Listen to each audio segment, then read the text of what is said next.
بننے کی توفیق حاصل ہونے کے لیے صلوات پڑھیں محمد۔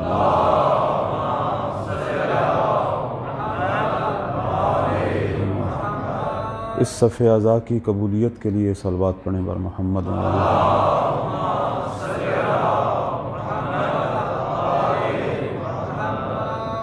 جن جن ہستیوں نے اس صف اعضاء کے احترام کے لیے اور اس کی سیکورٹی کے لیے جس بھی عنوان سے خدمت کی ہے، ان سب کی توفیقات میں اضافہ کے لیے صلوات پڑھیں بر محمد۔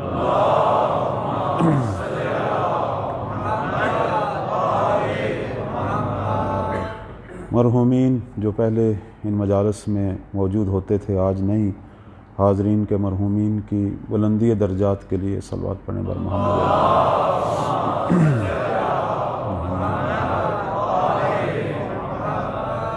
مکتب تشیع کی عظمت اور دشمنان دین کی ذلت کے لیے بلند تر صلوات پڑھیں۔ اللہم صلی علی محمد۔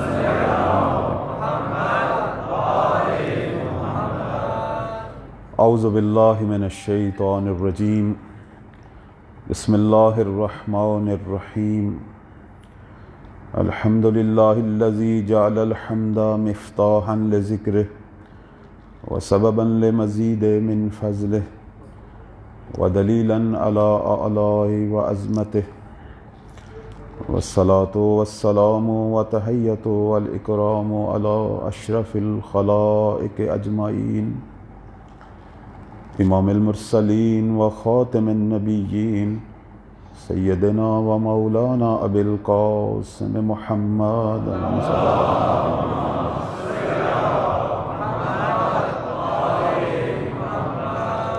وعلی آلہ طیبین الطاہرین المعصومین المظلومین المنتجبین، سیما بقیت اللہ الامام المہدی القائم بالحق، الذین اذھب اللہ عنہم الرجس وطہرہم تطہیرا۔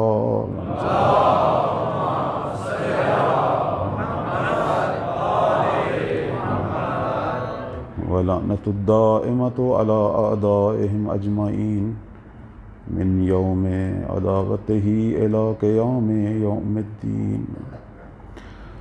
اما بعد فقد قال اللہ تبارک و تعالی فی کتابہ المجید وهو أصدق القائلين وقوله الحق، أعوذ بالله من الشيطان الرجيم، ومن قتل مظلوما فقد جعلنا لوليه سلطانا فلا يسرف في القتل إنه كان منصورا۔ صلوات پڑھیں بر محمد۔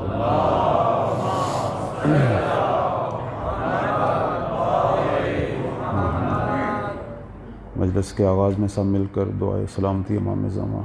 بسم اللہ الرحمن الرحیم۔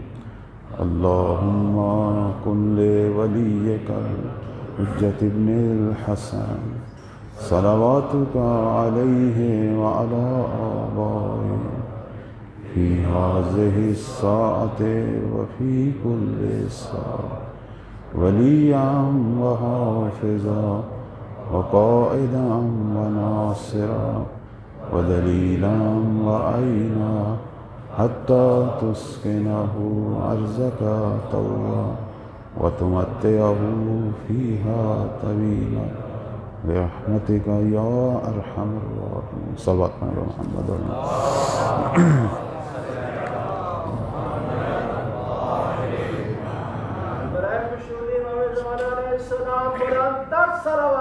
اللہم صلی علی محمد۔ بہت بڑی علمی شخصیت مرحوم شوستری علیہ الرحمہ اپنی کتاب خصائص حسینیہ میں بہت ہی قابل توجہ ایک نکتہ جو بیان فرماتے ہیں کہ جہاں بھی سید الشہداء کی صف اعضاء بپا ہو، پروردگار نے کچھ اس طرح انتظام کیا ہے کہ وہ قبہ حسینی جو حرم سید الشہداء پہ ہے وہ اسی مجلس اعضاء کے اوپر آ جاتا ہے۔ ویسے ہماری روایات میں یہ جملہ ہے کہ فی قلوب من والہ قبرہ، کہ جو حسین سے محبت کرتا ہے، حسین کی قبر اس کے قلب میں قرار پا جاتی ہے۔ اور جب اتنے سارے محبت کرنے والے جمع ہو جائیں اور ان کے یاد اور غم میں مشغول ہوں تو سید الشہداء کا حرم اس صف عزا کے اوپر قرار پا جاتا ہے۔ یہ عظمت ہے اس صف عزا کی، اس کے تقدس کا خیال رکھیں۔ یہاں ارواح انبیاء آتی ہیں اور یہاں میرے وقت کے امام کی خصوصی نظر ہوتی ہے۔ بعض دفعہ ہمارے بچے جوان یہ پوچھتے ہیں کہ عام طور پر عزا جو ہے وہ کسی کی وفات یا شہادت کے بعد ہوتی ہے۔ ایک سوال آیا، مثلا عام طور پر ہمارے ہاں بھی ایسا ہی ہوتا ہے کہ جب کوئی فوت ہو جاتا ہے تو اس کے بعد پھر اس کی مجلس ہوتی ہے، اس کے بعد پھر تیسری مجلس ہوتی ہے، پھر ساتویں بعد میں۔ تو یہاں بھی ایسا ہی ہونا چاہیے تھا کہ عاشوراء کے بعد مجالس ہونی چاہیے تھی۔ یہ جو اول محرم میں ہم شروع کر دیتے ہیں، یہ جو حالت عزا طاری ہو جاتی ہے، اس کا فلسفہ کیا ہے؟ پہلی تو بات یہ ہے کہ ہمارے جو امور ہیں یہ امور سید الشہداء کی عزا کے ساتھ قابل مقایسہ نہیں ہیں۔ سید الشہداء کی عزا یہ کوئی عام مجالس کی طرح نہیں ہے جو ہم میتوں کے لیے لیتے ہیں، یہ ایک مکتب ہے، یہ ہمارا کلچر ہے۔ اور یہ جو ہم پر حزن کی کیفیت طاری ہوتی ہے اول محرم سے، اس میں ہمارے بزرگان یہ کہتے ہیں کہ اس لیے طاری ہوتی ہے کہ قطب عالم مکان وقت کے امام کے دل پر چونکہ حزن کی کیفیت طاری ہوتی ہے۔ جب امام کے دل پر حزن طاری ہو تو اس کی امت کے دل پر بھی حزن طاری ہوتا ہے، چونکہ یہ تو ہماری روایات میں ہے۔ میرے 8ویں مولا امام رضا علیہ السلام فرماتے ہیں، اللہم صلی علی محمد و آل محمد، فرماتے کہ اول محرم سے ہی جیسے ہی چاند محرم کا نظر آتا تھا، میرے بابا یعنی 7ویں امام پر حزن کی کیفیت طاری ہو جاتی تھی، پھر کبھی کوئی انہیں ہنستا ہوا نہیں دیکھتا تھا۔ اور روز عاشور پورا دن مولا اہو بقا کرتے تھے۔ وقت کا امام چاہے وہ 7واں ہو، 8واں ہو یا 12واں، وقت کے امام کے قلب پر جب حزن طاری ہو تو اس کے ماننے والے اس کی امت کے قلب پر بھی طاری ہو جاتا ہے۔ یہ جو حزن ہے یہ ان کی وجہ سے، چونکہ ہمارے دل آپس میں متصل ہیں۔ شیعوں کا دل ہمیشہ امام سے متصل ہوتا ہے، چاہے ہمیں خیال آئے یا نہ آئے، غفلت ہو وہ ایک علیحدہ مسئلہ ہے، لیکن دل ہمارے وہیں جڑے ہوئے ہیں۔ یہ تو ہمارے ائمہ سے کثرت سے پوچھا جاتا تھا، کیا وجہ ہے کہ آپ کے شیعہ جو ہیں یہ جب آپ کے گھر میں عزا طاری ہوتی ہے تو یہ اپنی خوشیاں چھوڑ کے آپ کی عزا میں مصروف ہو جاتے ہیں، اور جب آپ کے ہاں خوشیوں کا زمانہ ہو، کوئی خوشی کا موقع ہو، ان کے گھر میں عزا ہو تو اس عزا کو ایک سائیڈ پہ رکھ دیتے ہیں، آل محمد کی خوشیوں میں شریک ہو جاتے ہیں۔ تو ہمارے ائمہ فخر سے کہتے تھے کہ شیعتنا یحزنون لحزننا، ہمارے شیعہ وہ ہیں کہ جو ہمارے غم کے ساتھ وہ بھی غمگین ہو جاتے ہیں، اور ہماری خوشیوں کے ساتھ وہ بھی خوش ہو جاتے ہیں، یفرحون لفرحنا۔ اب کسی نے پوچھا وجہ کیا ہے، تو ایک دفعہ میرے مولا نے بڑے خوبصورت انداز سے ایک نکتہ واضح کیا، فرماتے ہیں تمہیں پتہ ہے کیوں ہمارے شیعہ ہمارے غموں میں غمگین اور ہماری خوشیوں میں خوش ہوتے ہیں؟ اس لیے کہ خلق اللہم من فاضل طینتنا، چونکہ اللہ نے ہمارے شیعوں کو ہماری ہی بچی ہوئی طینت سے تو پیدا کیا ہے۔ ان کی طینت اور ہماری طینت ایک ہے، یہ ان کی محبت ہے، ورنہ ہم کہاں اور وہ کہاں، ہم تو ان کے غلاموں کی پاؤں کی خاک بھی نہیں ہے۔ یہ تو ان کا کرم ہے کہ انہوں نے ہمیں فرمایا کہ میرے شیعہ جو ہیں، ہمارے شیعہ یہ ہماری بچی ہوئی طینت، یعنی جس طینت سے اللہ نے آل محمد کو خلق کیا، جو اس سے بچ گئی تھی اس سے ان کے شیعوں کو خلق کیا۔ اب یہ وہ فرمائیں تو یہ ان کا کرم ہے، یہ ان کا کرم ہے۔ لیکن جس چیز کی طرف میں لانا چاہتا ہوں وہ یہ ہے، جس طرح ہم ان کے غموں میں غمگین ہوتے ہیں، جب ہمارے دلوں پر کوئی غم ہوتا ہے نا اپنے کسی حالات کی بنا پر، تو ہمارے امام کے دل پر بھی غم طاری ہو جاتا ہے۔ اللہ اکبر، یہ واضح کیا انہوں نے، اس پر بہت ساری روایات ہیں۔ فرماتے ہیں کہ ما من احد من شیعتنا یمرض الا مرضنا لمرضہ، کوئی بھی ایسا شیعہ نہیں ہے کہ اگر وہ مریض ہو، کسی بھی بیماری سے دوچار ہو، جب وہ بیمار ہو جاتا ہے تو ہم اس کے امام بھی اس کی بیماری کی وجہ سے بیمار ہو جاتے ہیں۔ یعنی اتنا گہرا تعلق ہے شیعت کا اپنے امام سے۔ ہم اپنے امام کے بغیر ایک لحظہ بھی اپنے وجود کو تسلیم نہیں کرتے، چاہے وہ نظر آئے نہ آئے، کائنات میں امام کا ہونا ضروری ہے، یہ تشیع کا عقیدہ ہے۔ اور وہ امام ہمارے تمام احوال پہ نظر رکھتے ہیں۔ خود مولا وقت کے امام کا یہ فرمان ہے، فرماتے ہیں انا غیر محملین لمراتکم ولا ناسین لذکرکم، اے میرے شیعو، اگرچہ میں پردہ غیبت میں ہوں، لیکن یاد رکھو کہ کبھی بھی میں نے تمہیں تمہارے حال پہ نہیں چھوڑا اور کبھی بھی تمہیں بھلایا نہیں ہے، ہمیشہ تمہارے امور پہ نگاہ رکھتا ہوں، ہمیشہ ہمارے امور پہ نگاہ رکھتے ہیں۔ فرماتے ہیں کہ وَلَوْلَا ذَلِكَ، اگر ایسا نہ ہوتا، میں مہدی تمہیں بھول جاتا، لَنَزَلَ بِكُمُ اللَّهُ وَاسْتَلَمَكُمُ الْأَعْدَاءُ، پتہ نہیں کون کون سی مصیبتیں تم پر آتی اور دشمن اب تک تم کو ختم کر چکا ہوتا۔ یہ جو تم باقی ہو اور مکتب تشیع دنیا میں سرفراز ہے، یہ اسی زہرا کے لال کا تو کرم ہے۔ صلوات پڑھیں بر محمد و آل محمد۔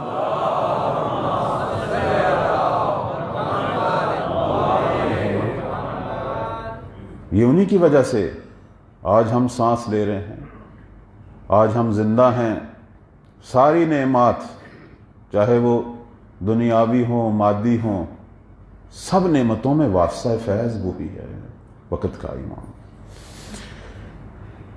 اس کو تھوڑا سا اور بڑھاتا ہوں، اگر ہم مولا کے خدمت گزار بن جائیں، یہ تو ہے نا روٹین کی زندگی ہماری، کبھی یاد آتے ہیں کبھی نہیں آتے، لیکن انہیں ہمیشہ یاد رہتے ہیں، وہ ہمیں ہمیشہ یاد رکھتے ہیں۔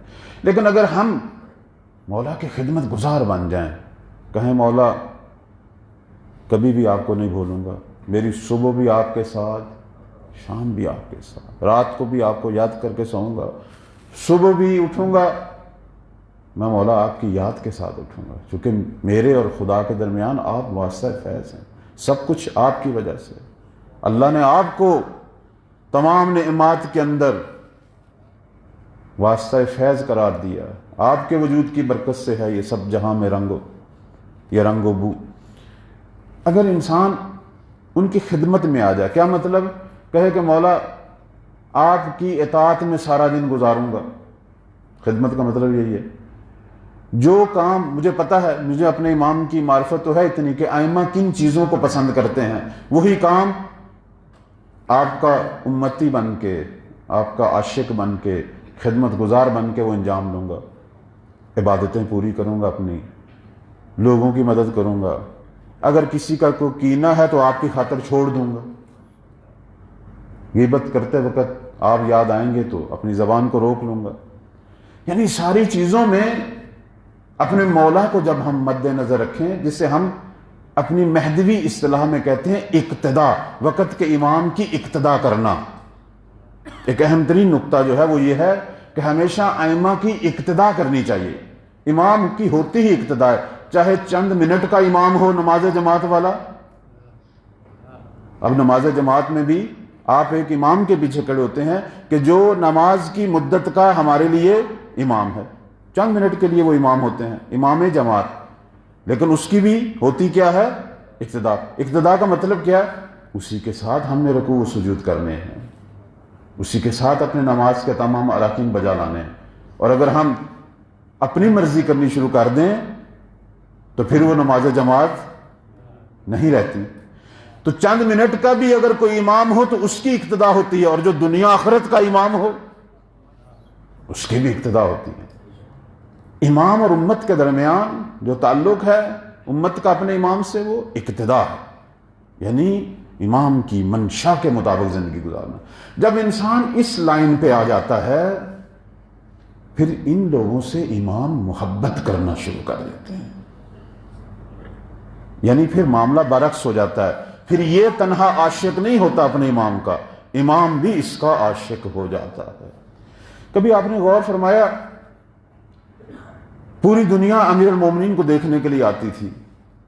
یا علی، ہم آپ کے چاہنے والے، آپ سے محبت کرنے والے. مولا کے محب تو بہت زیادہ تھے، لیکن جب یہ سارے لوگ چلے جاتے تھے کچھ ایسی ہستیاں بھی تھیں کہ جن کو دیکھنے کے لیے علی جایا کرتے تھے. کچھ ایسی ہستیاں بھی تھیں. مسم کی دکان پہ خود مولا جایا کرتے تھے. مسم تم تھک گئے ہو، میں تمہارے ساتھ بیٹھتا ہوں. مسم کون ہے؟ جس نے زمانے کے امام کی اقتدا کی ہوئی ہے. اب مسم کی کوئی مرضی نہیں، اگر مرضی ہے تو علی کی ہے. اقتدا یہ ہے. کمیل کا ہم ذکر کرتے ہیں. جناب کمیل وہ ہستی ہے کہ اگر امیر المومنین ایک شب بھی کمیل کو نہ دیکھیں مولا علی کو نیند نہیں آتی تھی. کبھی کبھی ایسا ہوتا تھا کہ جناب کمیل کو دیر ہو جاتی تھی. امیر المومنین گھر کے باہر ٹہلتے تھے اور جب وہ آتے تھے تو شکوہ کرتے تھے، کمیل آج تو نے دیر کر دی ہے. کیوں کمیل سے اتنی محبت ہے؟ کیونکہ کمیل اقتدا کرتے تھے. جب ہم اقتدا کرنی شروع کر دیں ان کی نگاہ کرم بڑھ جاتی. آج بھی ایسی ہستیاں ہیں جو زمانے کے امام کی اقتدا کرتے ہیں تو پھر وہ محبوب ہوتے ہیں اپنے مولا. میں کہیں دور نہیں جاتا. ایران کی ایک بہت ہی مشہور شخصیت آپ سب جانتے ہوں گے، بہت بڑی شخصیت ہے جناب محسن کراتی، کہ جن کا بہت زیادہ نام ہے. مہدویت کے عنوان سے بھی انہوں نے بہت بڑا ادارہ بنایا اور قرآن کے عنوان سے بھی بہت کام کر رہے ہیں. ابھی بھی حیات ہیں. بے شک آپ لوگ خود بھی یوٹیوب پہ ان کا وہ کلپ سن سکتے ہیں. دعائے عہد کے موضوع پر وہ گفتگو کر رہے تھے. انہوں نے اپنا ایک واقعہ سنایا جس سے پتہ چلتا ہے کہ امام کی نگاہ اپنے خدمت گزاروں پر کس انداز سے ہوتی، کس طرح مولا اپنے خدمت گزاروں کی مدد کرتے ہیں اور ان کی آرزوؤں پر توجہ رکھتے ہیں، ان کی خواہشات پہ توجہ رکھتے ہیں جب اقتدا ہو، جب خدمت گزاری ہو. یہ بہت بڑی شخصیت ہیں. آغا محسن کراتی فرماتے ہیں کہ ایک دفعہ میں عمرہ کے لیے گیا مدینہ میں، وہی جنت البقیع کے سامنے والا جو ہوٹل ہے اس کا نام بھی انہوں نے بتایا تھا کہ میں وہاں ٹھہرا ہوا تھا اور شعبان کا مہینہ تھا اور نیمہ شعبان کی شب تھی. میں بیٹھا ہوٹل میں کھانا کھا رہا تھا تو میرے ذہن میں آیا کہ آج شب ولادت ہے ہمارے امام کی اور میں چند دنوں سے یہی ہوں تو آج عیدی دوں میں، چونکہ یہ اہم ترین شب ہے میرے مولا کی ولادت کی. تو یہ جو بورچی ہیں سامنے کھانا پکا رہے تھے اور کہ آج میرا دل کرتا ہے ان کو میں کوئی عیدی دوں اور بتاؤں کہ یہ عیدی ہمارے امام کی ولادت کی. پروگرام بنا لیا انہوں نے کہ ان کے کپڑے وغیرہ خراب ہوتے ہیں تو میں جاؤں نیچے سے کسی دکان سے بورچیوں کی تعداد کے مطابق ان کے لیے کپڑے خریدوں اور لا کے ان کو پیکٹ میں بند کر کے ان کو بےعنوان عیدی تحفہ دوں. اب پروگرام بنا لیا، بعد میں دیکھا جیب میں پیسے ہی نہیں. خود بتا رہے ہیں، کہتے میں نے پروگرام بنا لیا لیکن بعد میں جب اپنی پاکٹ کی طرف دیکھا تو دیکھا اس میں تو اتنی رقم ہی نہیں ہے. لیکن افسوس مجھے ہو رہا تھا کہ آج وقت تو بہت اچھا وقت تھا اور کاش آج کچھ پیسے ہوتے ان کو میں مولا کی ولادت کی عیدی دیتا. خیر افسوس کر رہے تھے اور کھانا کھا رہے تھے. کہتے 10 منٹ کے بعد ایک شخص جو میرے سامنے بیٹھا کھانا کھا رہا تھا وہ میرے پاس آ گیا. بہت ہی توجہ چاہوں گا. آیا اور اس نے کہا کہ آغا یہ بورچی کچھ دیر کے بعد آپ کے پاس شکریہ ادا کرنے آئیں گے کہ آپ نے ان کو سوٹ دیے ہیں تو آپ حیران نہ ہونا، بس چپ کر کے ان کی بات سن لینا. حیران ہوئے، کہنے لگے کیا مطلب؟ کہنے لگا میں کھانا کھا رہا تھا تو میرے دل میں ایک خیال آیا کہ جاؤں نیچے سے کچھ کپڑے خریدوں اور ان کو دے دوں، لیکن میں تو غیر معروف آدمی ہوں، مجھے تو کوئی نہیں جانتا. تو میرے ذہن میں آیا کہ آپ مشہور شخصیت ہیں، آپ کے نام سے ان کو دوں گا تو یہ زیادہ خوش ہوں گے اور میں نے آپ کے نام سے دیے ہیں اور یہ خوش ہیں اور ابھی آپ کے پاس آپ کا شکریہ ادا کرنے کے لیے آئیں گے. اللہ اکبر. صرف انہوں نے ایک ارادہ کیا تھا تو ان کی کتنی نگاہ ہوتی ہے اپنے خدمت گزاروں پہ، فوراً اس کے دل میں ڈال دیا، اور یہ بھی ڈال دیا کہ کس طریقے سے ان کو دینا ہے۔ صلوات پڑھیں بر محمد و آل محمد۔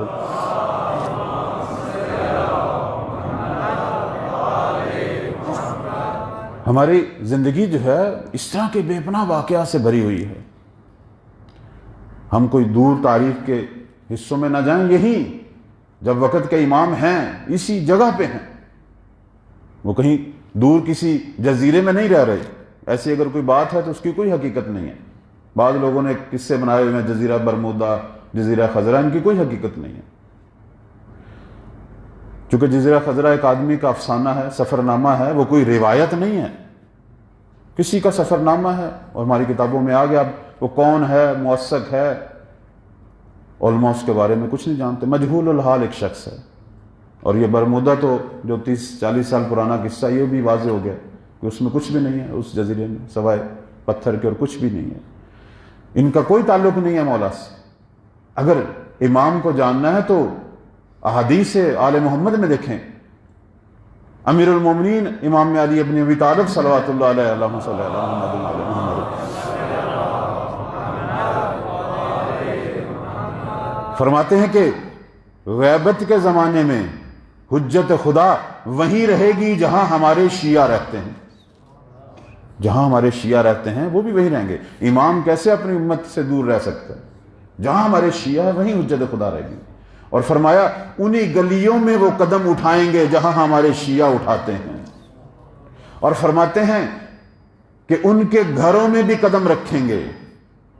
ہمارے شیعہ بعض ایسے گھر ہوں گے، پتہ نہیں کچھ لوگوں نے اپنے گھروں میں کتنا کام کیا ہے کہ حجت خدا کے قدم وہاں آتے ہیں۔ اللہ اکبر، اپنے گھروں کو مولا کے قدموں کی جگہ بنائیں۔ فرماتے ہیں کہ نہ کہ صرف گلیوں بازاروں میں بلکہ ان کے گھروں میں بھی حجت خدا قدم رکھیں گے۔ ایسے خوش قسمت گھر ہیں۔ اور فرماتے ہیں کہ مشرق سے مغرب تک ہمارا مہدی سفر کرے گا، یعنی حالت سفر میں رہیں گے۔ اب اس کے بارے میں ہمارے ماہرین یہ کہتے ہیں کہ مولا رہتے تو وہیں ہیں جہاں شیعہ رہتے ہیں، لیکن ایک جگہ زیادہ نہیں رہ سکتے۔ اس کی وجہ یہ ہے کہ اللہ تعالیٰ نے ان کو ہمیشہ جوان رکھا ہوا ہے، چونکہ مولا جب ظہور کریں گے تو 40 سال سے کم عمر جوان کی شکل میں ظہور کریں گے۔ تو وہ جو شخص ہمیشہ جوان ہو وہ ایک جگہ زیادہ نہیں رہ سکتا کہ لوگ دیکھیں اور کہیں کہ ہم بچے تھے یہ جوان، ہم جوان ہو گئے یہ ویسے ہی ہیں، ہم بوڑھے ہو گئے یہ ویسے نہیں، اپنی جگہ بدلتے ہیں، مشرق سے مغرب تک سفر کرتے ہیں۔ اور فرماتے ہیں کہ وہ تو لوگوں کو دیکھیں گے، لوگوں کو پہچانیں گے، لیکن لوگ انہیں نہیں پہچانیں گے۔ ہم دیکھ سکتے ہیں، کیوں نہیں دیکھ سکتے؟ یہ بہت ساری ایسی احادیث ہیں۔ جیسے ایک دفعہ مولا امام صادق علیہ السلام سے پوچھا گیا،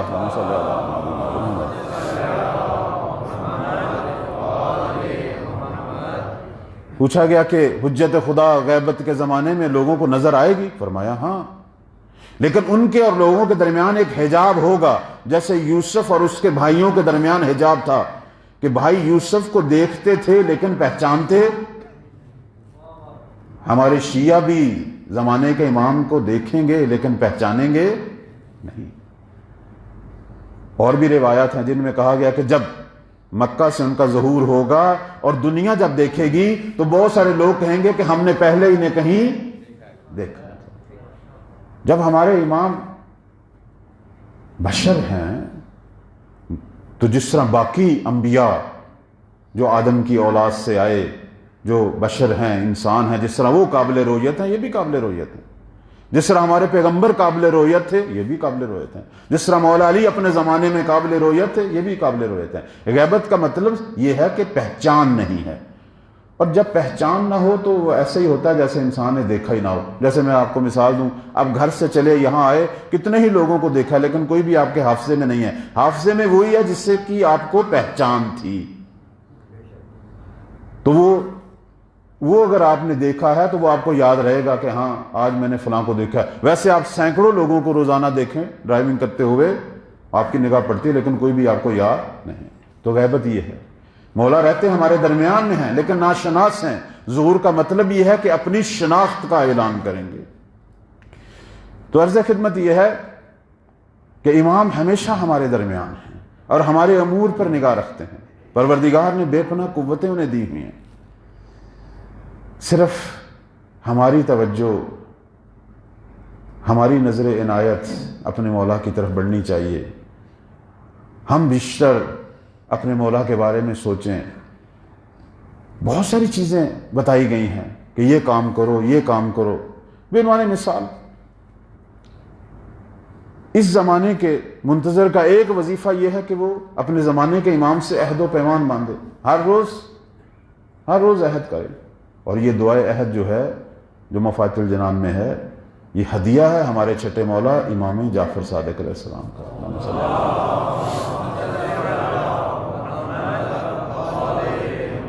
اب اس کے پیچھے بھی ایک کہانی ہے کہ ایک دفعہ مولا کے ہی اپنے زمانے کے شیعہ جناب زرارہ جو ہیں، وہ کہتے ہیں کہ مولا آیا کوئی ایسی صورت ہے کہ ہم بھی قائم کا زمانہ دیکھیں؟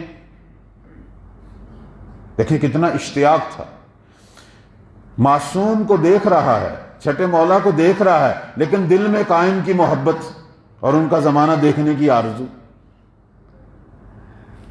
ان کو کیا پتا کہ ان کا امام بھی ایسا ہی تھا۔ 12ویں کو دیکھنے کی آرزو صرف چھٹے مولا کے شیعوں میں نہیں تھی، خود چھٹے مولا میں بھی اتنی تھی کہ اکثر یہ کہا کرتے تھے کہ لو ادرکتہ لخدمتہ، اگر میں بھی اپنے بیٹے قائم کے زمانے کو پاؤں تو میں بھی ان کا خدمت گزار ناصر بنوں۔ البتہ یہاں ایک توجہ رکھیے گا، کل بھی میں نے سید الشہداء کے حوالے سے بھی یہ جملہ کہا، تو اس کا کبھی بھی یہ مطلب نہیں ہوتا کہ فلاں فلاں سے افضل ہے، افضل یہی ہستیاں ہیں، لیکن آرزو ہے نا کہ میں ان کا زمانہ بھی دیکھوں۔ پیغمبر کی بھی یہی آرزو تھی، تمام ائمہ کی آرزو ہے کہ ہم قائم کا زمانہ دیکھیں، قائم کی حکومت دیکھیں، ان کی امامت کا زمانہ دیکھیں، لیکن اس کا مطلب کبھی بھی یہ نہ لیں کہ فلاں فلاں سے افضل ہے۔ افضل یہی ہیں، سید الشہداء افضل ہیں، امام صادق افضل ہیں، یہ افضل ائمہ ہیں اپنے بیٹے سے، اس میں کوئی شک نہیں۔ کبھی بھی ان چکروں میں نہ آئیں۔ بعض دفعہ لوگ جو ہیں وہ ان چیزوں کو مسائل بنا لیتے ہیں، یہ ہمارے اور آپ کے مسئلے ہیں، حجت خدا ان چیزوں کو نہیں دیکھتی، وہ مشیت الہی کے تابع ہوتی ہے۔ وہاں انانیت نہیں ہے، وہاں میں اور تو والی بات نہیں ہے، وہ خدا کی طرف دیکھتے ہیں، جو اس کی مشیت ہے وہی ان کا فیصلہ ہے۔ بعض دفعہ لوگ اس قسم کے سوالوں میں آ جاتے ہیں۔ حضرت یعقوب نبی ہے، کنعان کے نبی، جب اپنے بیٹے یوسف کے پاس آئے مصر میں تو حضرت یعقوب نے اپنے بیٹے کا احترام کیا، بلکہ اللہ نے حکم دیا سجدہ کرنے کا، قبلہ حضرت یوسف قرار پائے۔ اب حضرت یعقوب کی کوئی فضیلت کم ہوگی؟ نہیں، وہ باپ ہے، اس کی فضیلت ہے، لیکن اس وقت امام یوسف تھا، خدا کی منشا یہی ہے۔ موسیٰ اولو العزم پیغمبر ہے، صاحب کتاب ہے، خضر جناب خضر ان کے امتی ہیں، خدا نے کہا موسیٰ اتنے دن خضر کے تابع ہو جا۔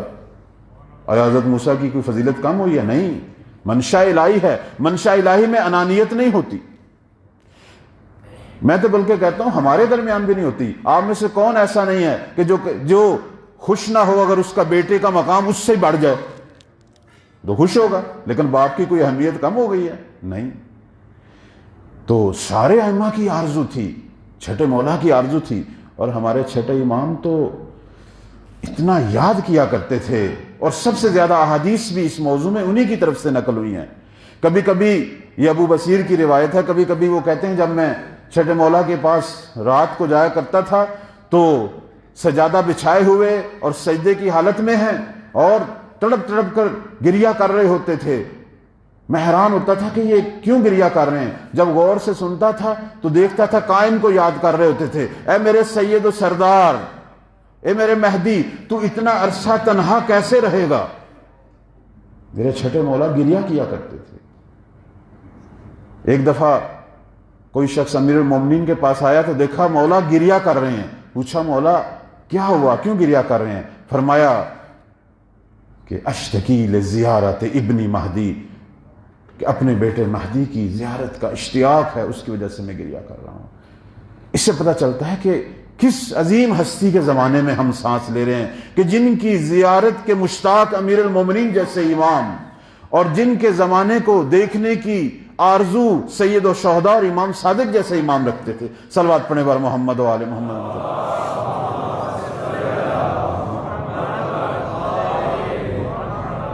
ساری چیزیں بتانے کا ہدف میرے عزیزو صرف یہی ہے کہ اپنے امام کی طرف توجہ کریں، غفلت ختم ہو، اپنے امام کو ہمیشہ اپنے امور میں مد نظر رکھیں، وہی اقتدا والی بات ذہن میں رہے۔ بات ہو رہی تھی دعائے عہد کی کہ زرارہ نے آ کے کہا مولا کیا کوئی ایسی صورت ہے کہ میں بھی آپ کے زمانے کا ہوں، میں تو چھٹے مولا کے زمانے کا ہوں، لیکن کیا میں بھی 12ویں کا زمانہ درک کر سکتا ہوں؟ کیا کوئی صورت ہے میرے لیے بھی؟ میرے معصوم نے فرمایا کیوں نہیں۔ یہ دعائے عہد انہوں نے ہی تعلیم کی جو آج ہماری مفاتیح میں موجود ہے۔ فرمایا تا ظہور جو بھی اس دعا کی ہر روز، بلکہ انہوں نے شروع میں فرمایا کہ 40 دن اگر کوئی شخص اس دعا کو حضور قلب کے ساتھ، حضور قلب کا مطلب یہ ہوتا ہے کہ جب میں کوئی چیز پڑھتا ہوں میرا دل بھی اس چیز کے مضمون اور اس کی روح کی طرف متوجہ ہو۔ بعض دفعہ ہم بہت ساری دعائیں پڑھتے ہیں، وہ ہماری صرف یہیں تک ہوتی ہیں، نیچے دل و دماغ کے اندر پتہ نہیں کوئی اور دنیا ہوتی ہے۔ نہیں، حضور قلب کے ساتھ توجہ کے ساتھ پڑھیں کہ اگر کوئی 40 دن حضور قلب کے ساتھ اس دعا کو پڑھے گا، فرماتے ہیں کہ یا خدا اسے اتنی طولانی عمر دے گا کہ وہ مہدی کے زمانے کو پائے گا۔ یہ میں نہیں کہہ رہا، یہ چھٹا مولا ہے ہمارا۔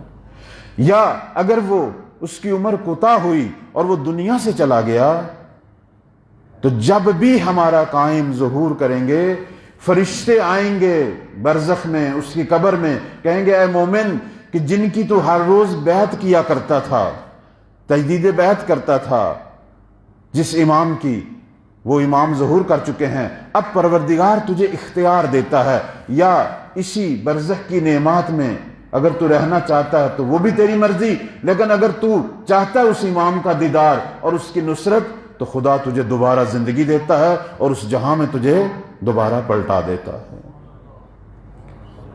یہ اس دعا کے اثرات ہیں اور ہمارے چھٹے مولا کی تعلیم کردہ دعا ہے، جسے ہم کہتے ہیں رجعت۔ کہتے ہیں کہ جب قائم کا زمانہ شروع ہوگا اس وقت ایک عجیب چیز جو سامنے آئے گی، جو دنیا میں پہلے یعنی نہیں دیکھی گئی، اس نبی کی امت میں نہیں دیکھی گئی۔ البتہ گزشتہ انبیاء کے زمانے میں رجعت ہوتی تھی، رجعت کوئی نئی چیز نہیں ہے، اس سے پہلے بھی ہوتی رہی ہے۔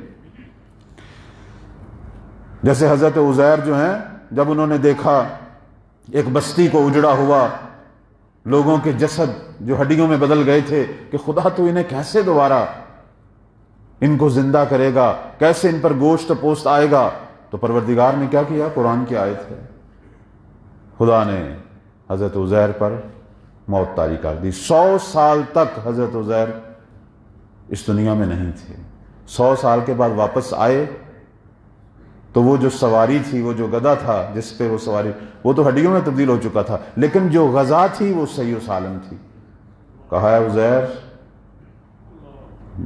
دیکھ رہے ہو، 100 سال کے بعد میں نے تجھے پلٹا دیا اور تیری غذا ٹھیک ہے، تیرا طعام ٹھیک ہے، اب اس گدھے کو دیکھو کس طرح اس کی ہڈیوں پہ گوشت چڑھتا ہے۔ اور حضرت عزیر نے دیکھا کس طرح گدھا اور اس کی ہڈیاں دوبارہ ترتیب پائیں اور کس طرح اس پر گوشت پوستا ہے۔ رجعت جو ہے یہ پہلے کئی دفعہ ہوئی ہے، اور یہ لوگوں کے قیامت پر اعتقاد کو مضبوط کرنے کے لیے اس سے پہلے کئی بار ہوا۔ جیسے حضرت موسیٰ کے تیسرے وصی کے زمانے میں، حضرت حزقیل کے زمانے میں، جس طرح آج کل یہ کرونا ہے، اس زمانے میں ایک طاعون پھیلا تھا، 70,000 لوگ اپنا وطن چھوڑ کے، سورہ بقرہ کے اندر یہ آیت ہے کہ 70,000 لوگ اپنا وطن چھوڑ کے طاعون کے ڈر سے دوڑے ہیں، لیکن پھر بھی پھنس گئے اور سارے مارے گئے۔ الم تر الی الذی خرجوا من دیارہم وہم الوف، وہ ہزاروں کی تعداد میں تھے۔ تو حضرت موسیٰ کے تیسرے وصی نے دعا کی، اللہ نے سب کو دوبارہ زندگی دے دی، سب دوبارہ زندہ ہو گئے۔ بہت سارے واقعات ہیں۔ تو قائم کے زمانے میں بھی بہت ساری قبریں کھلیں گی، بہت سارے ناصر آئیں گے، نہ کہ صرف غیبت کے زمانے کے، ائمہ کے زمانے کے، بلکہ ان کے نام ذکر ہیں، ہمارے پیغمبر کے زمانے کے، جناب جابر بن عبداللہ انصاری، ان کا نام ذکر ہے، جناب مالک کا نام ذکر ہے، بہت سارے نام ذکر ہے، حتیٰ کہ گزشتہ انبیاء کے زمانے کے، حتیٰ بعض گزشتہ انبیاء آئیں گے، حضرت دانیال، حضرت یوشع بن نون، اور بھی بہت سارے نبیوں کا نام ہے۔ ہمارے ائمہ آئیں گے، ہمارے پیغمبر آئیں گے، بہت ساری ہستیاں آئیں گی کہ جو آرزو رکھتی تھی کہ ہم وہ زمانہ دیکھیں کہ جب مشرق سے مغرب تک پروردگار کا دین حاکم ہے، صالحین کی حکومت قائم ہے اور بقیت اللہ حکومت کر رہا ہے۔ بہت ساری ہستیوں کی آرزو تھی، بہت سارے لوگ آئیں گے۔ البتہ رجت کے اندر ایک نکتہ جو ہے وہ یہ ہے، جیسے کہ ہمارے ائمہ نے فرمایا اور ہمارے علماء سید مرتضیٰ، شیخ مفید، جناب کولوے، صاحب کافی، شیخ صدوق، سب نے اپنی کتابوں میں ذکر کیا کہ ایک فلسفہ تو یہی ہے کہ بہت سارے لوگ اس زمانے کو در کرنے کے لیے اپنی قبروں سے اٹھائے جائیں گے، وہ زمانہ ظہور جس کی آرزو ہمارے دلوں میں بھی ہے دیکھنے کی۔ لیکن ایک فلسفہ اس کا جو ہے وہ یہ ہے کہ ایسے منافقین، ایسے کفار، خالص کفار کہ جنہوں نے جرم کیے، جنایات کی، پروردگار کی آیات کا مذاق اڑایا، اور یہ جو آیت رجد ہے وہ یہی ہے۔ آپ قرآن مجید کے اندر سورہ نمل میں دیکھیں، پروردگار فرما رہا ہے وَيَوْمَ نَحْشُرُ مِن فَوْجًا مِمَّن يُكَذِّبُ بِآيَاتِنَا، کہ وہ دن بھی آنے والا ہے کہ جب ہم ہر امت میں سے ایک گروہ کو اٹھائیں گے کہ جو ہماری آیات کو جھٹلاتے تھے، ایک گروہ کو اٹھائیں گے۔ میرے چھٹے مولا کے زمانے میں امام نے کسی سے پوچھا کہ یہ جو عراق والے ہیں وہ اس آیت کے بارے میں کیا کہتے ہیں، تو انہوں نے کہا جی وہ کہتے ہیں یہ قیامت کے بارے میں ہے۔ تو میرے امام بہت ناراض ہوئے، کہنے لگے یہ قیامت کے بارے میں نہیں ہے، قیامت میں اللہ سب کو اٹھائے گا۔ قیامت کے بارے میں اگر آیت ہے تو وہ سورہ کہف کی آیت مولا نے تلاوت کی کہ وَحَشَرْنَاهُمْ فَلَمْ نُغَادِرْ مِنْهُمْ أَحَدًا، ہم جب قیامت والے دن سب کو اٹھائیں گے، کسی ایک کو بھی نہیں چھوڑیں گے۔ فرمایا قیامت میں تو سب اٹھیں گے، لیکن یہ جو پروردگار کہہ رہا ہے کہ میں ہر امت میں سے ایک گروہ کو اٹھاؤں گا، ایک گروہ یعنی باقیوں کو چھوڑ دوں گا، فرمایا یہ ہمارے قائم کے زمانے میں ہوگا کہ ہر نبی کی امت میں سے ظالموں کا ایک گروہ اٹھایا جائے گا اور ایک عدالت برقرار ہوگی اور ان کو سزا ہوگی۔ تو بس جو لوگ اپنے امام سے عہد و پیمان باندھتے ہیں وہ اس زمانے کو بھی دیکھیں گے۔ کون سا زمانہ؟ زمانہ ظہور، کہ جس کے بارے میں ہماری روایات میں آیا ہے کہ جب مولا کی حکومت قائم ہوگی، زمین پر کچھ ایسی کوئی مولا جو ہے وہ دنیا کو کچھ اس انداز سے سنواریں گے، کوئی ایسا دور ہوگا۔ یہ معصوم کے جملے ہیں، فرماتے ہیں کہ آسمان والے رشک کریں گے زمین والوں کو دیکھ کر۔ آسمان والے، آسمانی مخلوقات جو ہیں، یعنی مولا کچھ اس انداز سے حکومت اور ایک ایسا ماحول زمین پہ قائم ہوگا کہ آسمانی مخلوقات جب زمین والوں کو دیکھیں گی تو وہ رشک کریں گی، اور زمین والوں کو دیکھ کر فرشتے رشک کریں گے۔ زمین پر کیا عظیم ماحول، کیا عظیم حکومت جو ہے وہ بپا ہوئی، دنیا کو اس انداز سے سنواریں گے۔ پچھلے دنوں میں نے عرض کیا تھا کہ امام جو ہیں وہ علمی برتری کی وجہ سے پوری دنیا پر اپنا تسلط پائیں گے۔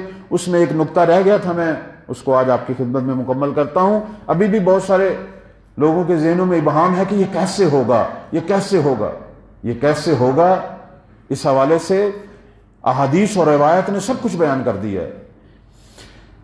پہلے بھی میں نے عرض کیا تھا کہ یہ وہ ہستی ہے کہ جس کے بارے میں سرور کائنات یہ فرماتے ہیں کہ میرا بیٹا مہدی اللہ کے تمام دیے گئے علوم کا وارث ہے۔ ایک روایت جو یہ پہلے میں چونکہ پڑھ چکا تھا، آج اسی کو ایک اور روایت سے جو ہمارے چھٹے مولا امام جعفر صادق علیہ السلام سے نقل ہوئی ہے،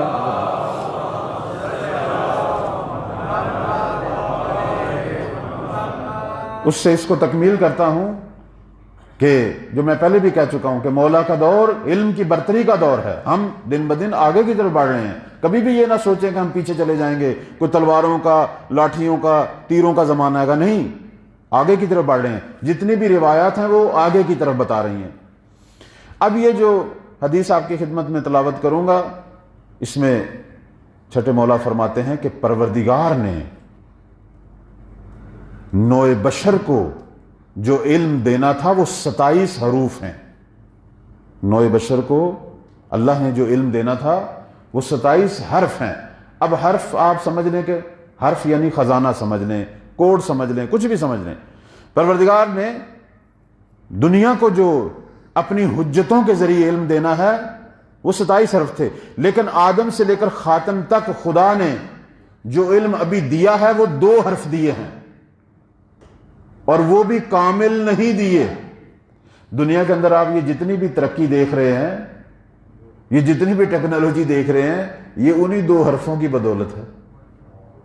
آپ علم طب میں ترقی دیکھ رہے ہیں, کسی بھی علم میں, علم زراعت ہے, علم صناعت ہے, جو بھی آپ دیکھ رہے ہیں, اور یہ 2 حرف کا علم ختم نہیں ہو رہا. آپ کو یہ نہیں پتا کہ 10 سال کے بعد دنیا میں کیا ہونے والا ہے. اس وقت دنیا کی یہ حالت ہے کہ 50 سال پہلے والا کوئی مردہ اگر اسے زندہ کر دیا جائے, وہ دنیا کو دیکھ کے ویسے ہی مر جائے گا. اس کے سن تصور میں بھی نہیں تھا کہ دنیا اتنی تبدیل ہو جائے گی. یعنی 2 حرف کا علم اتنی ترقی ہمیں دے رہا ہے. تو معصوم فرماتے ہیں کہ یہ 2 حرف کا علم ملا ہے تمہیں, وہ بھی کامل نہیں, لیکن جب ہمارا قائم آئے گا تو خدا ان 2 حرفوں کو علم بھی کامل کرے گا, اور باقی 25 حرف کا علم بھی اس کو اور اس کے ناصروں کو عطا کرے گا. صلوات پڑھیں بر محمد و آل محمد.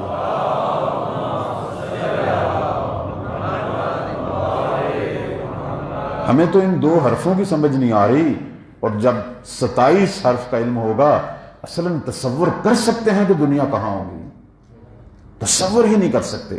میں کہتا ہوں یہ 2 حرف کے علم میں بھی آپ 50 سال بعد کا تصور نہیں کر سکتے, اور اگر اس کے ساتھ 25 خزانے اور مل جائیں. اب سمجھ آ گیا کہ مولا کی برتری کیسے ہے دنیا پر, کیوں دنیا کی طاقتور افواج قائم کے ناصروں کے سامنے تسلیم ہو جائیں گی, شکست کھا جائیں گی. یہی علم کی برتری تو ہے. کیوں مولا پوری دنیا کا اقتصاد اس انداز سے ٹھیک کر دیں گے کہ دنیا میں کوئی زکوٰۃ لینے والا نہیں ملے گا؟ کیوں دنیا کے اندر کوئی لا علاج مریض نہیں ہوگا؟ یہ اس علم کی بدولت ہے. کہتے ہیں کہ مولا کچھ اس انداز سے نظام اقتصاد جو ہے دنیا کا, اس کو اس انداز سے ٹھیک کریں گے کہ پوری دنیا میں لوگ زکوٰۃ لے کر مستحق ڈھونڈیں گے, کوئی نہیں ملے گا, چونکہ سارے غنی ہو چکے ہیں مولا کی برکت سے. ایسا نظام اقتصادی بنائیں گے. اس کے حوالے سے 2-3 نقطے ہیں. اب چونکہ بات اقتصاد کی آ گئی تو میں واضح کرتا ہوں کہ امام جو ہیں وہ کون سے قدم اٹھائیں گے. ہماری احادیث نے وہ سارا نقشہ بیان کر دیا کہ مولا نے کون سے قدم اٹھانے ہیں, کیسے دنیا کا اقتصاد ٹھیک کرنا ہے. سب سے پہلا کام تو وہی ہے کہ وہ جو ظالم جنہوں نے لوگوں کے حقوق اور ناجائز طریقے سے لوگوں کی دولت کو جمع کیا ہوا ہے اور اپنے تک محدود کیا ہے, مولا ان ظالموں سے لڑیں گے, اور وہ دولت جو ہے جو ناجائز طریقے سے جو لوگوں کا حق ہے وہ لوگوں کے درمیان تقسیم ہوگی. کہتے ہیں کہ امام ہر مہینے 2 بار لوگوں میں رزق تقسیم کریں گے. لوگ کام کریں گے, خدمت کریں گے, مولا کی طرف سے 2 بار بیت المال تقسیم ہوگا, اور سال میں بھی 2 بار ملے گا. اب یہ نہیں معلوم کہ وہ جو سال میں 2 بار ملے گا وہ کیا ہے, اور جو مہینے میں 2 بار ملے گا وہ کیا ہے, لیکن حدیث یہی بتا رہی ہے کہ جس کی بدولت لوگ غنی ہو جائیں گے, اور ادھر سے امام کی تربیت ایسی ہوگی کہ لوگ غنی بھی ہو جائیں گے اور ان کے اندر طمع بھی ختم ہو جائے گا. چونکہ بسا اوقات دولت ہوتی ہے ایک آدمی کے پاس, لیکن طمع بھی ہوتا ہے. غنی بھی ہو جائیں گے, طمع بھی ختم ہو جائے گا. اب وہ اور کیا ہوگا؟ دوسرا نقطہ کیا ہے؟ دوسرا نقطہ احادیث بتاتی ہیں کہ لا انزلت السماء قطرها واخرجت الارض نباتها. اس زمانے میں آسمان ایسی صحت مند بارشیں برسائے گا کہ جس سے زمین کی ساری بیماریاں دور ہو جائیں گی, اور زمین سے اتنی زرخیزی ہوگی کہ لوگ مالا مال ہو جائیں گے. اب تو یہ ہے کہ بارشوں کا کوئی سلسلہ سمجھ نہیں آتا، کہیں ہو رہی ہیں کہیں نہیں ہو رہی، اور زمین اتنی مریض ہے کہ یہ جو بھی اس پر انسان نے جو اس کا حشر نشر کیا ہوا ہے کہ جو بھی اس کے اندر نکل بھی رہا ہے وہ بھی بیمار کرنے والا ہے، مجبوری ہے ہماری سے کھانا، اتنے کیمیکل ڈالے جاتے ہیں ایک چیز کو نکالنے کے لیے۔ لیکن ایسی بارشیں ہوں گی کہ زمین صحت افزا جو ہے وہ پیداوار لوگوں کو دے گی۔ اور اس کے بعد فرماتے ہیں وَتُظْهَرُ لَهُ الْكُنُوزُ، تُطْوَى لَهُ الْأَرْضُ وَتُظْهَرُ لَهُ الْكُنُوزُ، کہ مولا کے لیے زمین سمٹے گی اور اپنے سارے خزانے اگل دے گی۔ زمین کے اندر بے پناہ خزانے ہیں، ابھی بھی زمین کے اندر بے پناہ خزانے، ہو سکتا ہے ہم انہیں دیکھ رہے ہوں، ہمیں نہیں پتا، لیکن ہیں۔ میں مثال دیتا ہوں، ایک زمانے کے اندر یہی عرب لوگ پانی کے لیے زمین کے اندر کنواں کھودتے تھے، ایک سیاہ مائل چیز دیکھتے تھے، کنواں بند کر دیتے تھے، تیل کو دیکھتے تھے لیکن ان کی سمجھ نہیں آتی تھی۔ لیکن جب بعد میں پتا چلا کہ یہ تیل کیا ہے، یہ تو ایک خزانہ ہے، یہ بلیک گولڈ ہے، کہ اس تیل کی دریافت سے کیا ہوا کہ یہ دنیا جو ہزاروں سال سے گدھوں اور گھوڑوں پر سفر کر رہی تھی آج جہازوں پہ سفر کر رہی ہے۔ دنیا کے اندر ایک اہم ترین جو کروٹ دنیا نے لی ہے وہ تیل کی دریافت سے ہوئی ہے نا، کارخانے بنے، بجلی آئی، بہت کچھ ہوا۔ تو پتہ نہیں اس طرح کی کتنی چیزیں ہیں کہ جنہیں ہم دیکھتے ہیں ہمیں ان کا پتہ نہیں ہے، وہ مہدی کے زمانے میں دریافت ہوں گی۔ یوں دنیا کا اقتصاد چلے گا، لیکن امام کی تربیت کتنی اعلیٰ ہوگی۔ صرف پیسہ کافی نہیں ہے ایک انسان کی تعمیر کے لیے، اس کی تربیت کا بھی معیار جو ہے وہ بھی ہونا چاہیے، اس پہ بھی کام ہونا چاہیے۔ میں ایک چھوٹے سے واقعے کی طرف اشارہ کرتا ہوں اور پھر آتے ہیں مصائب کی طرف۔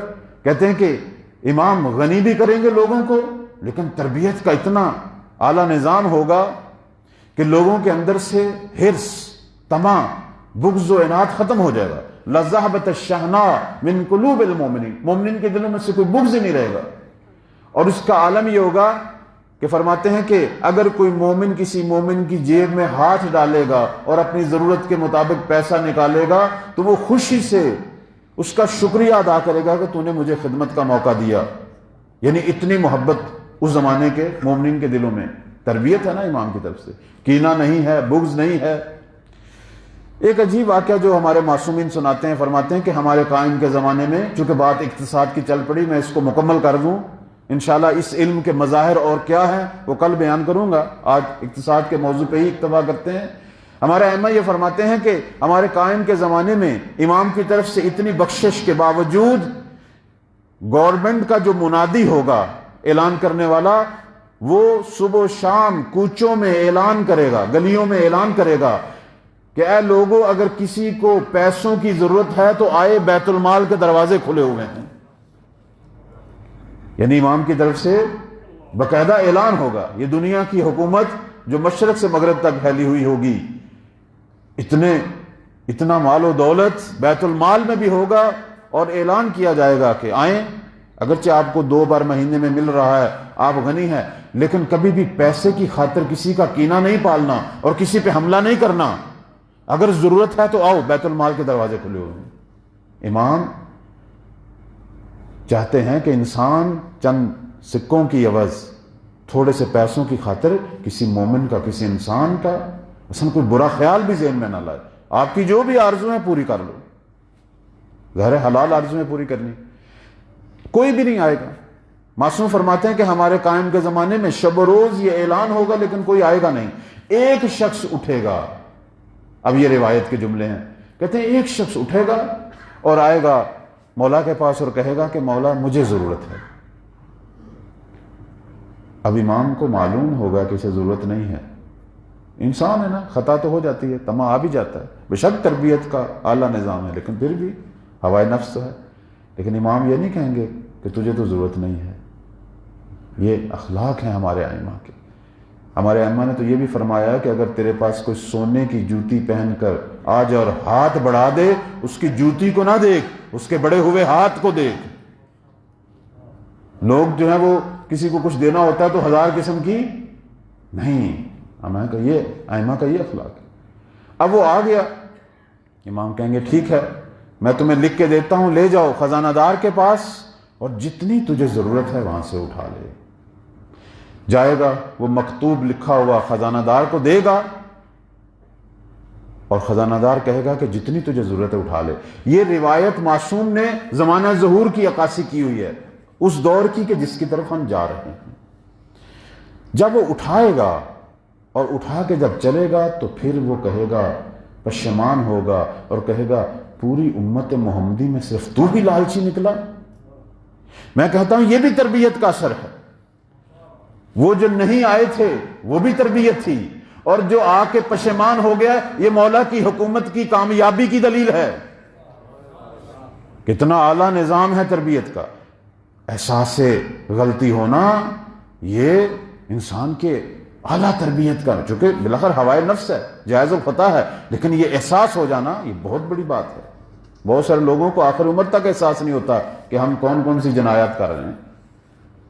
آئے گا امام کے پاس، آ کے کہے گا کہ فرزند رسول پتہ نہیں اس وقت میرے ذہن میں کیا خیال آیا تھا، مجھے ضرورت تو نہیں تھی، وہ آپ کے منادی کا اعلان سن کے میں آ گیا، لیکن اب میں اسے واپس دینا چاہتا ہوں۔ تو میرے مولا مسکرا کے کہیں گے کہ اے مومن، ہم آل محمد کی عادت ہے جب ہم دے دیتے ہیں تو واپس نہیں لیتے، اب لے جاؤ اسے۔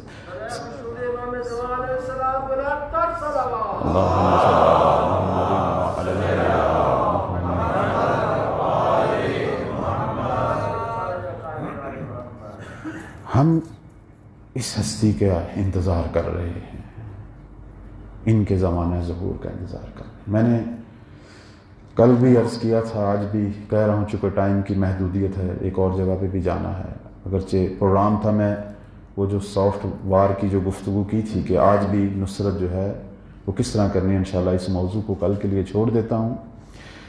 ہمارا امام آج تنہا ہے، ان کی غیبت میں تاخیر، یہ جو غیبت طولانی ہو رہی ہے اور ظہور میں تعجیل نہیں ہو رہی، اس کی وجہ جو ہے وہ خدا نہیں ہے۔ بعض دفعہ لوگ پوچھتے ہیں تو ہم جیسے لوگ کہہ دیتے ہیں کہ یہ اللہ کی منشا ہے، نہیں عزیزان، خدا نے 1200 سال پہلے سے مہدی کو ظاہر کر دیا۔ جنہوں نے مولا کے ساتھ مل کر یہ عظیم کام کرنا ہے وہ غائب ہیں۔ اگر ہم اس طرف سے دیکھ رہے ہیں نا، ذرا اس طرف سے دیکھیں۔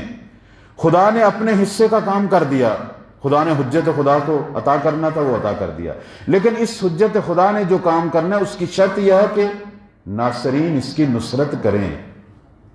ناصرین غائب ہیں، اصل میں ناصرین غائب ہیں۔ حجت خدا تو کب کی منتظر ہے، معجزے سے تو انقلاب نہیں لانا، میں نے پہلے بھی اس دن عرض کیا تھا۔ ناصرین کسی بھی نبی نے، کسی بھی وصی نے اگر کوئی حکومت بپا کی ہے تو ناصرین کے ساتھ بپا کیا، اللہ کی توفیق شامل حال ہوتی ہے، لیکن معجزہ نہیں ہوتا۔ ہمارے پیغمبر نے کتنے سال جد و جہد کے بعد عرب میں حکومت بپا کی، امیر المومنین نے کتنا عرصہ صبر کیا، انہیں حکومت ملی، جب ناصرین آئے حکومت ملی۔ داؤد و سلیمان کی حکومت بھی اسی طرح قائم ہوئی تھی۔ دنیا دارالاختیار ہے، معجزے سے سارے کام ٹھیک نہیں ہونے، معجزہ صرف حقانیت کو ثابت کرنے کے لیے ہے۔ ہمارے امام کے پاس تمام وقت کے ولی اللہ ہیں، ولی اعظم ہیں، اشارہ کریں سب کچھ ہو سکتا ہے، لیکن دارالاختیار ہے، جنت اور جہنم ہم نے خود اپنی مرضی سے جانا۔ امام کن کا انتظار کر رہے ہیں؟ ناصرین کا انتظار کر رہے ہیں۔ اصل میں ناصرین غائب ہیں۔ میں یوں کہوں گا کہ زمانے کا حسین پتہ نہیں کب کا کربلا آ چکا ہے، ہاں کوفہ سے ناصرین نہیں پہنچ رہے۔ آج مولا کی تنہائی ویسی ہی ہے جیسے 61 ہجری کے امام زمان کی تنہائی تھی۔ میں صرف چند جملے جو روانگی کے ہے وہ آپ کی خدمت میں بیان کروں گا کہ مولا جب مکہ پہنچتے ہیں 3 شعبان کو اور 8 ذی الحج تک مکہ میں رہے، 4 مہینے 10 دن۔ حاجی آ رہے ہیں لیکن خانہ کعبہ کی روح، خانہ کعبہ کا وارث خانہ کعبہ کو چھوڑ کر جا رہا۔ 8 ذی الحج کو مولا جو ہیں اپنے حج کے احرام کو عمرہ میں بدلا اور مکہ سے نکلنے لگے۔ کیوں؟ اس لیے کہ حکومت نے حاجیوں کے روپ میں قاتل بھیجے ہوئے تھے کہ کہیں بھی طواف کے دوران، کہیں بھی کسی مناسک کے دوران انہیں شہید کر دیا جائے اور پتہ بھی نہ چلے قاتل کون ہے، اور خانہ خدا کی حرمت کو پامال کیا جائے۔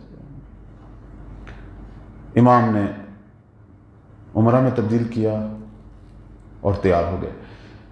ہماری مقاتل میں ہے کہ محمد حنفیہ آتے ہیں، کہتے ہیں مولا آپ کہاں جا رہے ہیں؟ سید الشہداء نے کہا محمد حنفیہ میں کوفہ کی طرف جا رہا ہوں۔ کہا کوفہ؟ آپ جانتے نہیں یہ کوفی وہی ہیں کہ جنہوں نے آپ کے بابا کے ساتھ بے وفائی کی، آپ کے بھائی سے بے وفائی کی حسن مجتبیٰ سے، آپ پھر ان کے پاس جا رہے ہیں؟ خدا کے لیے آپ نہ جائیں، اپنا فیصلہ بدلیں۔ بعض نے کہا آپ یمن کی طرف چلے جائیں۔ امام اس دن تو رک گئے۔ اگلے دن محمد حنفیہ وضو کر رہے تھے تو پتہ چلا کہ سید الشہداء تیار ہو چکے ہیں، گھوڑے پر بھی بیٹھ چکے ہیں اور روانہ ہونے والے ہیں، تو دوڑتا ہوا گئے اور ذوالجناح کی لگام کو پکڑ لیا۔ کہا بھائی حسین آپ پھر تیاری کر لی، آپ پھر جانے لگے؟ کہا محمد حنفیہ آپ کی بات میں نے کل سنی، لیکن رات میں نے اپنے نانا کو خواب میں دیکھا، اجرکم اللہ۔ نانا نے کہا حسین شاء اللہ ان یراک قتیلا، حسین خدا تجھے اس راہ میں خون میں غلطہ ہونا دیکھنا چاہتا ہے، تیرے خون کی ضرورت ہے دین کو، اجرکم اللہ۔ اب محمد حنفیہ نے جب یہ سنا کہنے لگے بھائی پھر جوان تو لڑتے رہتے ہیں، شہید ہوتے رہتے ہیں، تو زینب و کلثوم کو تو ساتھ لے کر نہ جائیں، ان کو میں واپس مدینہ لے جاتا ہوں۔ کہا نہیں محمد حنفیہ نہیں۔ نانا نے یہ بھی کہا کہ شاء اللہ ان یراہن صبایا، خدا جو ہے وہ ان کو بھی اسیری کی حالت میں دیکھنا چاہتا ہے، میرے خون کو زندہ رکھنے کے لیے زینب و کلثوم کی اسیری کی ضرورت ہے۔ اور اس میں کوئی شک نہیں ہے، اس میں کوئی شک نہیں ہے کہ ان کی اسیری اور ان کے وہ خطبے کوفہ اور شام کے یہی تو ہیں جنہوں نے کربلا کو زندہ رکھا۔ کربلا نے دین کو زندہ کیا اور خون حسین کو زینب و کلثوم کی اسیری نے زندہ کیا، اجرکم اللہ۔ اب جس دن امام وہاں سے نکلے ہیں مکہ سے، اسی دن جناب مسلم کا قیام ہوا کوفہ میں، مولا کے پہلے صفی مسلم قیام کرتے ہیں۔ میں مختصر کرتا ہوں، بہت ہی مختصر کرتا ہوں، اور جناب مسلم جو ہیں ابن زیاد کی وہ سازشیں اور جناب مسلم گرفتار ہو جاتے ہیں۔ میں زیادہ طول میں نہیں جاتا۔ جب حضرت مسلم کو گرفتار کیا گیا، زنجیروں سے باندھا گیا، تو دیکھا حضرت مسلم کی آنکھوں سے آنسو آ رہے ہیں۔ پوچھنے والے نے پوچھا تو علی کا شجاع بھتیجا ہے، تو خاندان بنی ہاشم کا شیر ہے، اتنی تو نے جنگ لڑی ہے۔ دھوکے سے حضرت مسلم کو گرفتار کیا گیا تھا نا۔ تو انہوں نے کہا میں اس لیے نہیں رو رہا کہ مجھے کوئی اپنی جان کا مسئلہ ہے، میں اس لیے رو رہا ہوں کہ میں نے جب تم لوگوں کی بیعت دیکھی، اپنے بھائی کو خط لکھ دیا تھا، اپنے امام کو، کہ مولا یہاں لوگ جو ہیں وہ 12,000 یا بعض روایت کے مطابق 17,000 لوگوں نے میری بیعت کر لی ہے، راستہ ہموار ہے، اب تشریف لائیں، اور مولا آ رہے ہیں اور یہ منظر ہے۔ اور پھر کہا صرف مجھے حسین کا تو خیال نہیں، مجھے تو اپنی آقا زادیاں زینب کلثوم کا خیال ہے، جس کی وجہ سے میں رو رہا ہوں، اجرکم اللہ۔ جناب مسلم کی شہادت ایک عجیب شہادت ہے، اپنی مثل آپ ہیں، پہلے شہید ہیں، اس راہ کربلا کے پہلے شہید ہیں جو کربلا میں شہید نہیں ہوئے، لیکن کچھ ایسی خاص خصوصیتیں ہیں جناب مسلم کی۔ پہلی خصوصیت تو یہ ہے کہ جب یہ شہید ہوئے ہیں تو تنہا تھے۔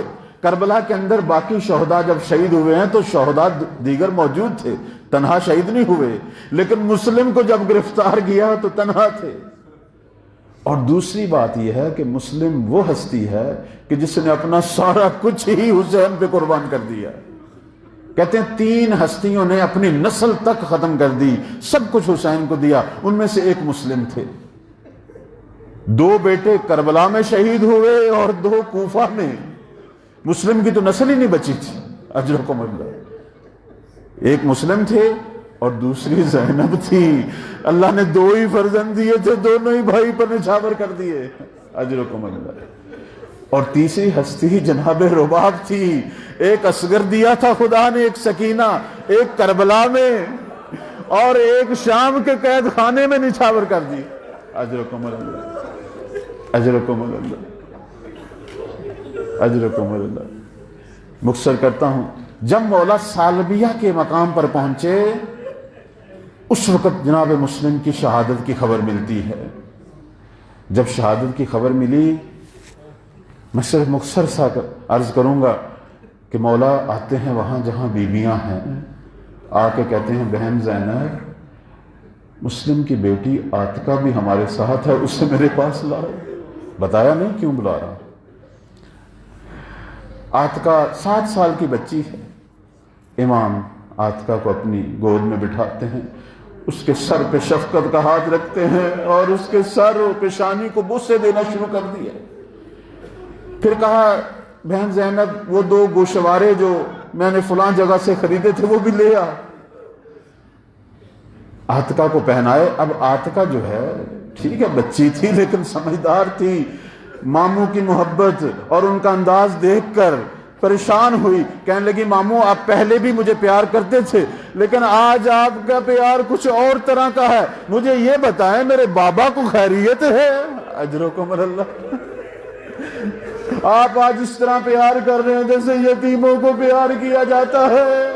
فرمایا عاتقہ پریشان نہ ہو، آج کے بعد میں تیرا باپ ہوں.